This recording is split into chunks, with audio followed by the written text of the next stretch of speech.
Everyone,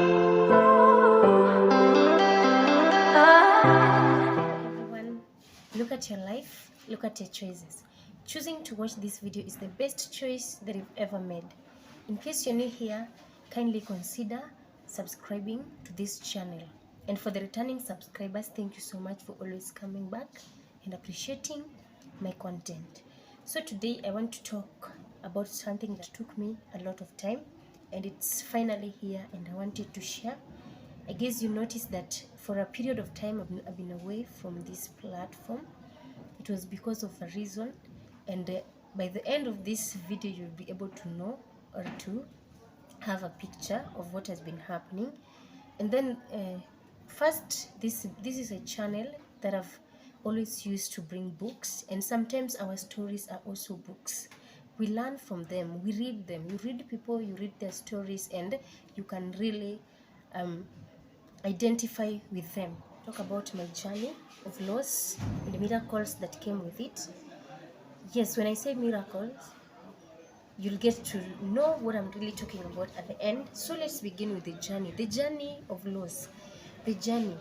This is something that was not expected. I didn't expect it. It was something that never crossed my mind at any point that will happen. That is why the loss brought a lot of effect on my life personally. As the bigger party, the bigger person who is supposed to be strong for people, it took a very different route on my case, because I realized that the journey was not so easy. Just from the day that I received some information that my dad was sickly, it was a very hard task for me. It was a match for me. I could not bear it at the moment. I kept kneeling down and praying and telling God that He just spare the life of this man. And then I had a conversation with him. I called him and we talked for a few seconds before hanging up. And the last thing that my father could tell me that I'm tired. And then he could not talk. He could not talk after that because there was no strength. He was feeling tired. And I requested my dad to take something at least to gain some strength. And the same way that I did, my dad was given something to take. For that, they went to the hospital. And going to the hospital, it took a very different turn. You know, it was in my routine ever since a close friend of mine undergone surgery. And it was in me that I should always stand in the gap. When I saw the condition of this lady, how this lady was, and I felt like we need to pray for these people. And so it was also almost the same thing, that the same person that I loved so much was now going to undergo this. And it was said that he was supposed to undergo some surgery the following day. So he was going to the hospital, took some few moments there, and after diagnosis they realized that it was important that he goes for a surgery for the same. I remember that day I was so devastated. I could not do anything. I remained in the house. I could not do my errands. I was just in the house praying for the recovery. This is something that I put a lot of energy. That was 23rd of June. I put a lot of energy and prayed for the sake of his health. And I believe that, Lord, just like you did it for my friends, that just like you did it for the people that I loved so much, I know that you're going to do it for my father. So it was in me, and I made a covenant, and I reminded God of how I prayed for these people. I stood in the gap for them, and now it's my turn. You really need to stand in the gap for me. So that is what I had in mind, and I was so sure. I was so sure that it's gonna come back. I was not thinking of him losing his life at any point. I knew that he's going to come out strong, because that is what I prayed for. And I believe that if these people that were in my circle came out well and sound, then it was not something so difficult for the same to happen. But I didn't know this was the plan of God. I didn't know that the Lord was planning something in the same way. Then again, he went to theater, and I was holding on hope. I was holding on to hope, just like my fingers crossed. I'm waiting for this. So he went to the theater at 9 a.m. in the morning. That was on 24th. I waited for a message. My mother was together with him in the hospital. I waited for the message, I waited for the call. None was forthcoming. I called my mother. She was like, they're still working on him. And that was 12 midday. They were still working on him. I still waited. How long can you wait when you know very well that someone is undergoing something so scary, something that you've never thought of? It's so difficult to wait. It's so difficult to be patient and just wait. So I kept calling and making calls and making calls, and I could cry all the time. And then and pray as well, reminding God about the promises and all that. And you know how when you're in the situation, you can really do anything and you can do it with all the passion. And I took my time to do that. And then I waited. Then I just decided to just continue with doing what I did, because I could feel some peace in me, and I knew that it was now done. It's something that was now done. So at 3 p.m. in the evening, I decided to start cleaning. I cleaned the house. I did a lot of that. And when I was um finalizing, then I got a call from a new number.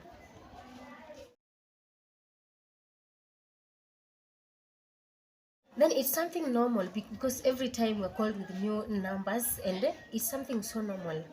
So I received the call without expecting anything. And then the call, I expected this person to maybe tell me about something else, because I didn't expect the news to be broken to me in that manner. And I was alone at home. Then I received, and the first information that I got from this woman: your dad is normal. I started shaking literally. The thoughts started crossing my mind. A lot of things that some I might not even share. A lot crossed my mind, and I felt like I'm done. It's over for us. And then I tried calling my mother, because my mother was together with my dad in the hospital. So I expected my mother to be telling me this. And it was so difficult for my mother to even break the news for me. I called, and his voice was so hoarse from crying and from sobbing, and we could not talk. He just started crying. I hung up. Then aunt called me, and my immediate aunt, and told me that everything will be okay.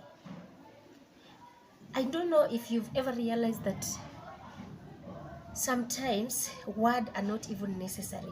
In some situations, I don't need to be told that it is okay. It was like everything now broke up on me. I realized that it's now real. I realized that we are now facing this. I realized that we are now going to face this together. So it was a lot of time, a lot of emotions for me, and I could not take it in at the point. I remember I called my friend, and this my friend came immediately. I'm so blessed to have this lady. She came immediately without wasting even a single minute. I don't know where she was, but she rushed there. And coming, with a kudos to you. Thank you for that time. It was excellent, and I really appreciate. And coming back, now we had the challenge of breaking the news to my younger sister that I live with. It was so difficult. How can you tell your sister, a candidate, how can you tell that vulnerable a kid such a story? So it was so difficult for me to break the news. We waited. The following day, we took supper, we did everything, and I could not stop crying, and I pretended to be sick. I told her that I'm sick, my stomach is aching and all that, and I had to come up with lies.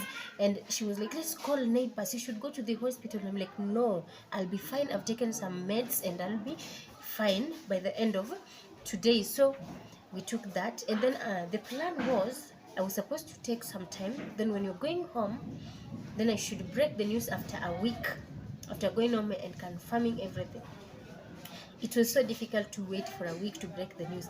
And sometimes I wonder, when I was in high school long ago, I could hear people talking about teachers are told not to break the news of losing a parent to a student for a certain time. You're supposed to remain silent. And I don't know how that happens, because it was difficult for me, and I could not just wait, but to tell her. Then when I told my sister, the words that came from her almost broke me. My sister told me, we are done. What else do we have? What else will we do? That she kept repeating and repeating, and you know what? I could not cry because my sister was crying, and I'm the bigger person here. I'm supposed to ensure that everyone is at peace. I'm supposed to encourage people here, and so that is it. Why this hit me so much? I've lost people, close people to me.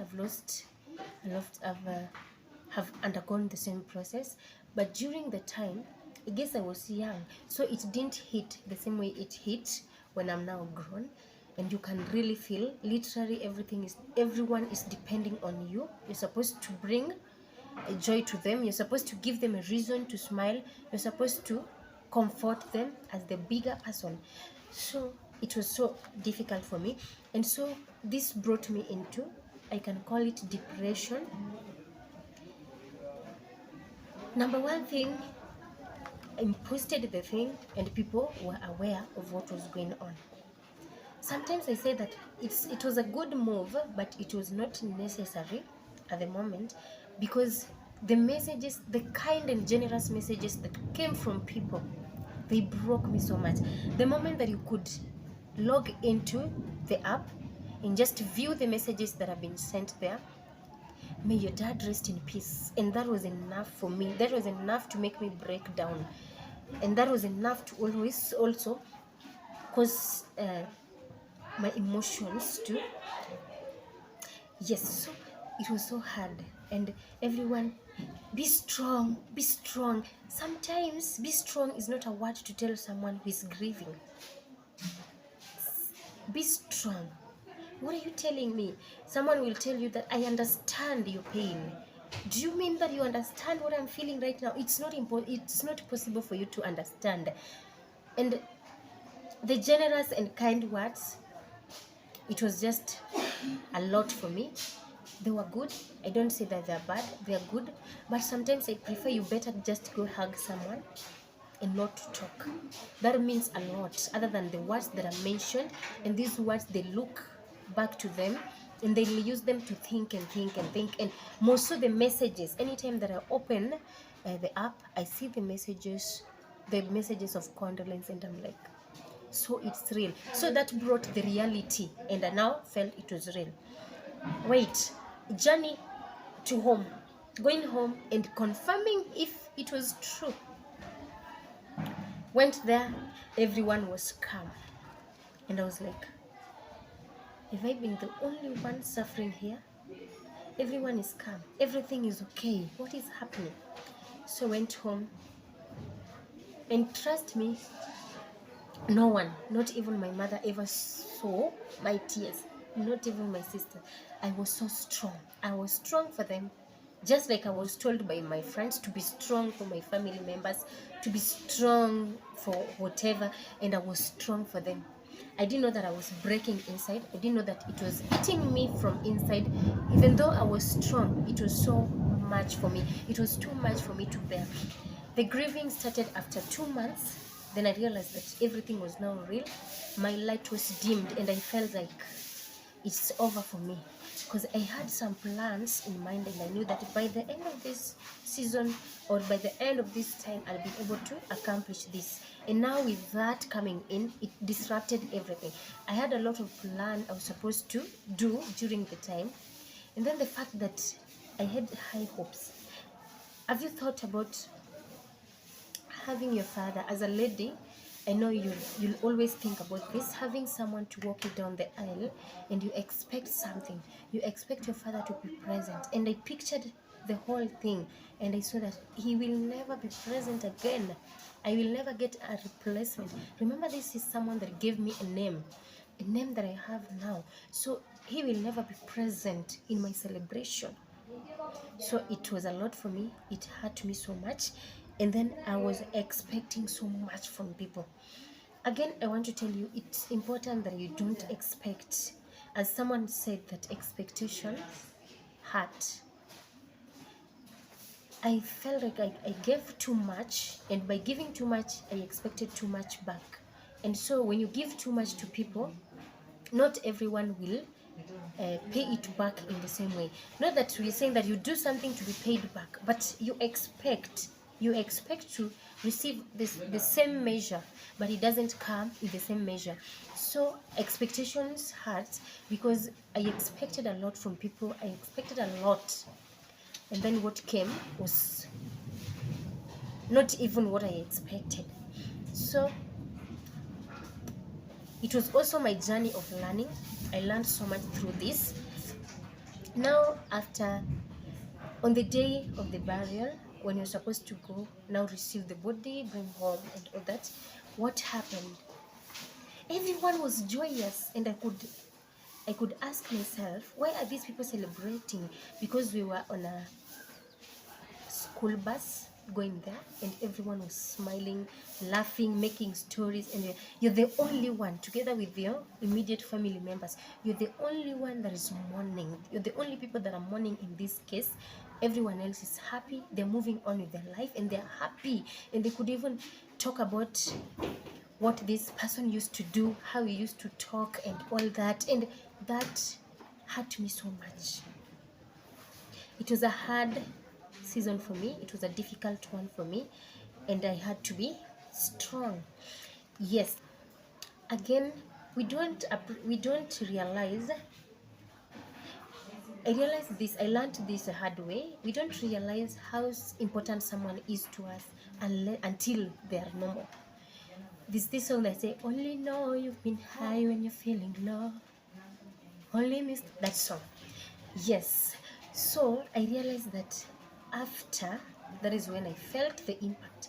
I felt that this person meant so much to me. This person was the best person that I ever had. Because the reason as to I'm saying this, I procrastinated a lot of things that I was supposed to do. I talked of visiting, and I failed to do that, and now I was living with this. Now to the next phase, that I'm grateful to God, and then I call this journey from grief to gratefulness. The Lord was faithful and ferried me throughout the journey, and it was so easy for me. It was not a difficult one as I expected, even though I was struggling. I came out strong. And then now, where gratefulness came, God now did it for me. After that, I started meeting different people, open doors, solutions were coming, everything were now booming, everything changed. Everything changed, and it took a different direction. And I realized that this was the plan of God. This is what God planned. I cannot question God. I cannot go against this. And for this to happen, he had a reason for it. So it to be. I came back to my senses, and I say, I'm grateful for the period that we were together. It was beautiful. And from this, grief has given me a blank page. I have now, loss has provided a blank page for me to write. I'm starting to rewrite again. My history, I'm rewriting my history. We are no longer living in the past, but we are moving on. Life has to continue. Even though we are facing this, life has to continue. So I remember this, and I started afresh. Yeah. So that is the story of my journey, how everything went. And one thing I'd like to tell people, and you should note this, remember to be kind always. Be kind. You never know what the other party is facing. You never know what they're going through. It is important to be kind. It is important to treat people with love. You never know, just a hug from you can heal someone. So that is the journey. God did it, and I'm grateful for what happened. And I know that with a blank page, I'm able to write magic. With the blank page that I was given, I'm able to rewrite everything and reconstruct everything the way it's supposed to go. Yeah.